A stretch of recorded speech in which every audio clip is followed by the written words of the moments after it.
आप क्या, मैं खुद इस बात को पूरी शिद्दत के साथ देखता हूं, समझता और मानता रहा हूं कि अधिक पत्रकारिता में अधिकांश लोग अब दलाली के आखिरी रेखा पर खड़े हुए हैं। लेकिन हमारे और आपके दोनों के बीच में समझदारी का अलग अलग अंदाज है।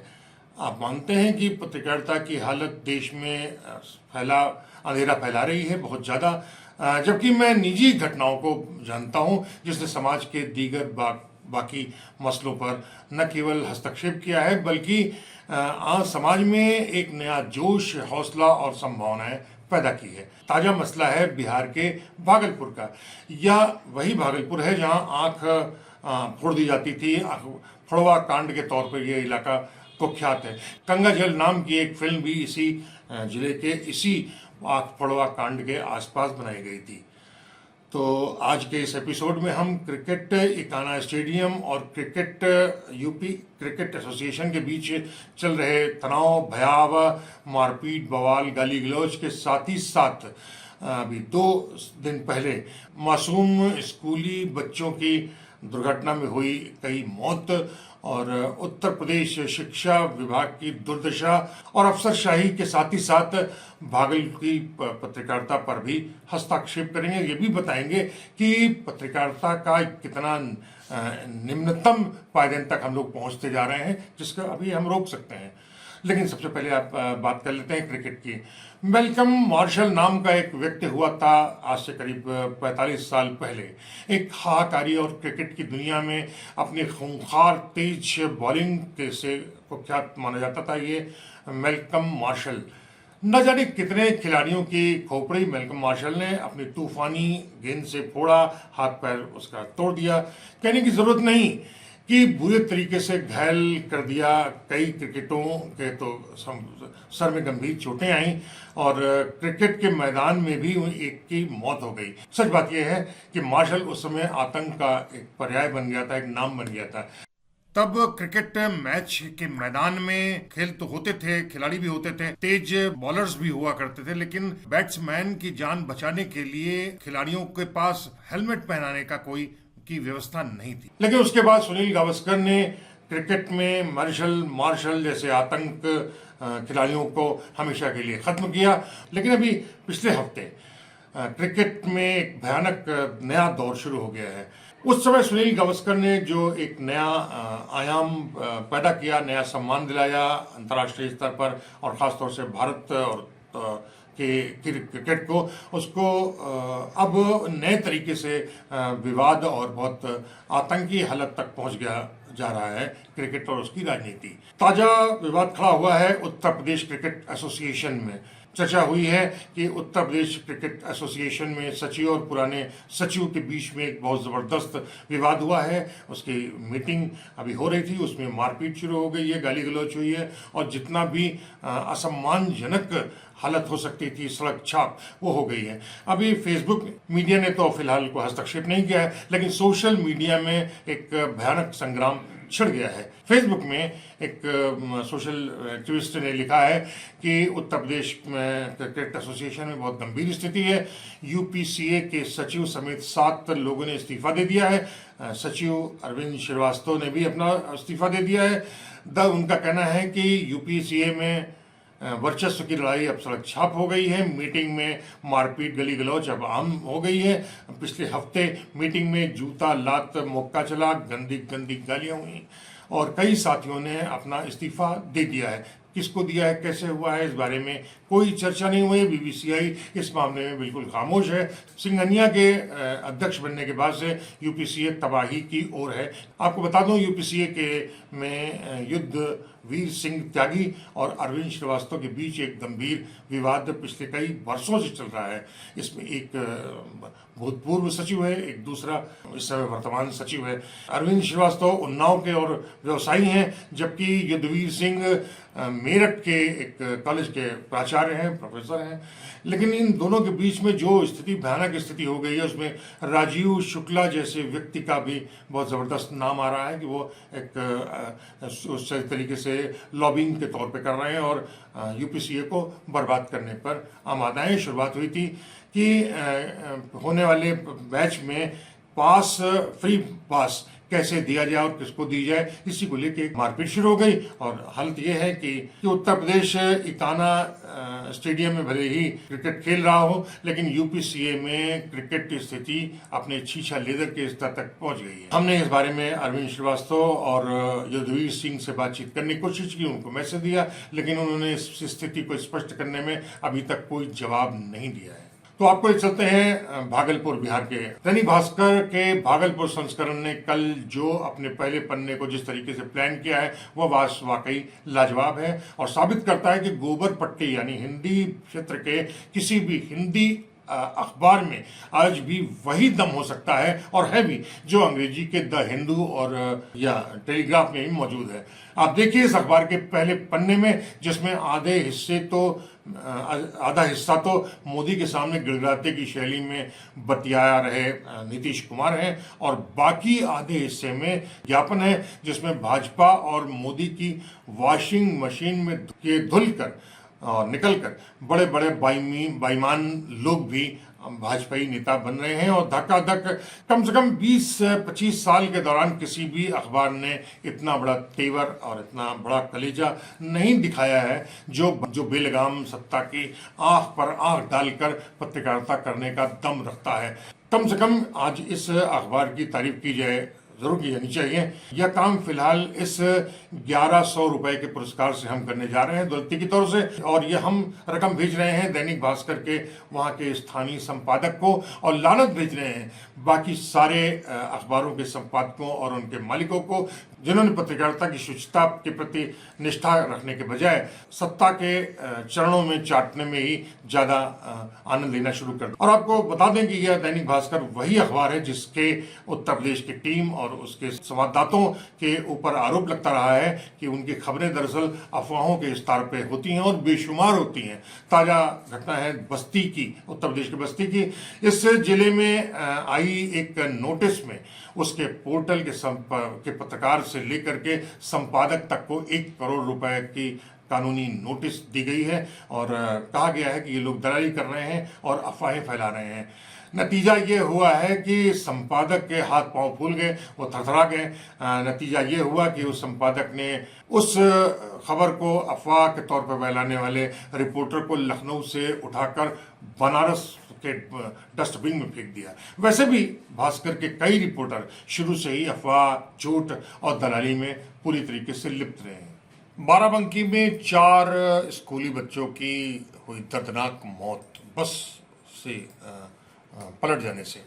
इस पूरी घटना में अखबारों ने या समाचार संस्थानों ने बहुत अगले दिन कोई खबर ही नहीं दी, बहुत ना के बराबर, जबकि उससे पीछे बहुत बड़ी बड़ी खबरें थी। जो खबर नहीं थी उसको पहले दिन छापा गया। जैसे शिक्षा महानिदेशक हैं कंचन वर्मा, वो वहाँ पर मौजूद हो गई, डीएम और एसपी पहुँच गए और भी कई लोग वहाँ आ गए।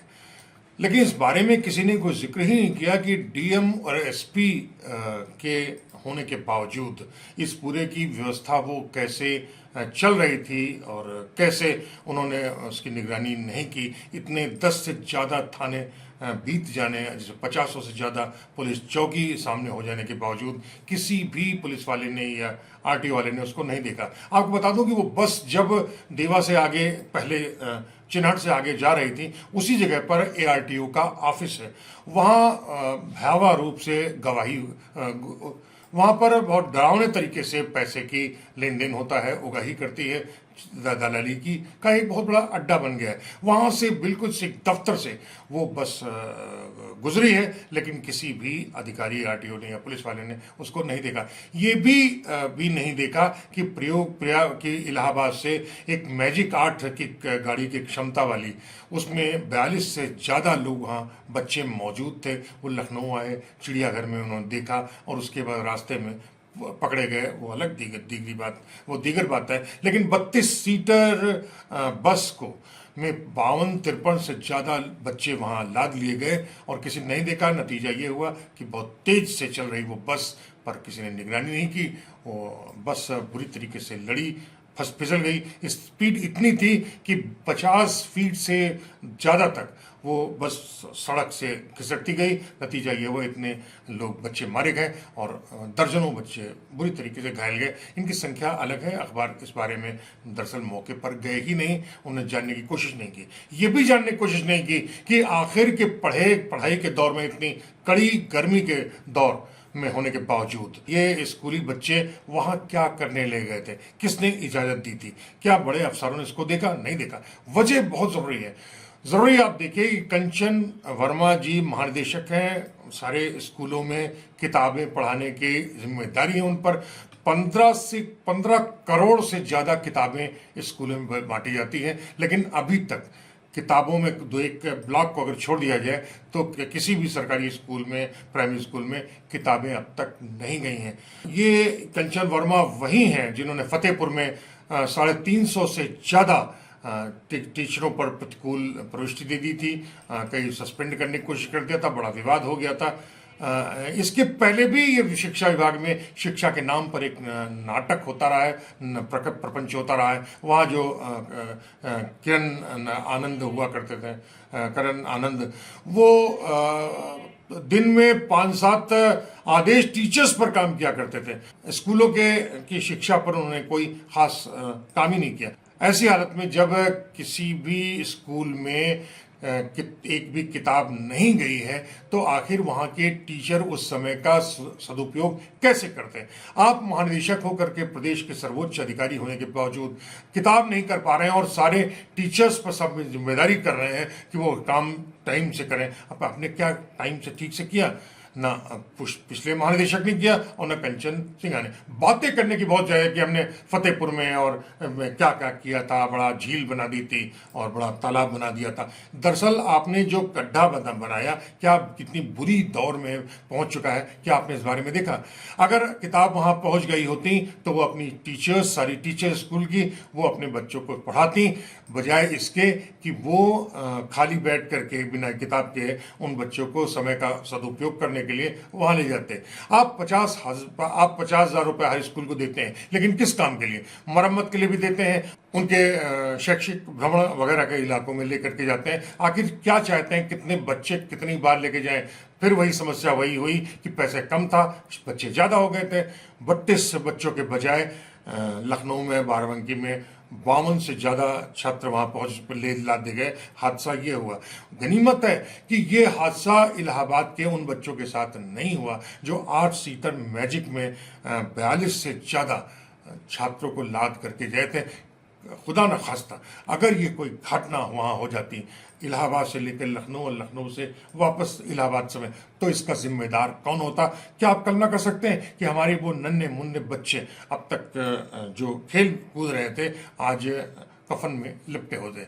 ये सोच करके किसी के भी अभिभावक के रोंगटे खड़े हो सकते हैं। चूंकि केंद्र सरकार की राजनीतिक दल भारतीय जनता पार्टी का मूल और आखिरी ध्येय फिलहाल अयोध्या है, यानी रामलला है, तो रामलला से ही भी एक खबर देख लीजिए। दैनिक जागरण के अयोध्या में रिपोर्टर हैं कोई प्रवीण तिवारी ने एक खबर लिखी है कि रामलला दिन में 5 बार मधुपर्क ग्रहण करते हैं, वो भी सोने की कटोरी में। ये वो सोने की कटोरी की बात हो रही है। ये वही गोबरपट्टी का इलाका और रामलला का पूरा क्षेत्र है जहां गरीबों के नाम पर 5 किलो अनाज उत्तर प्रदेश सरकार, मोदी सरकार और योगी सरकार उनको मुफ्त में दे रही है। अब वहां रामलला को सोने के कटोरी पर मधुपर्क दिया जा रहा है। मधुपर्क क्या है आप खुद तो गूगल में देख लीजिएगा, आपको बहुत अच्छे से पता चल। मधुपर्क एक तरीका है जिसमें शहद, घी और गंगा जल के साथ मिला करके एक पेय जैसा या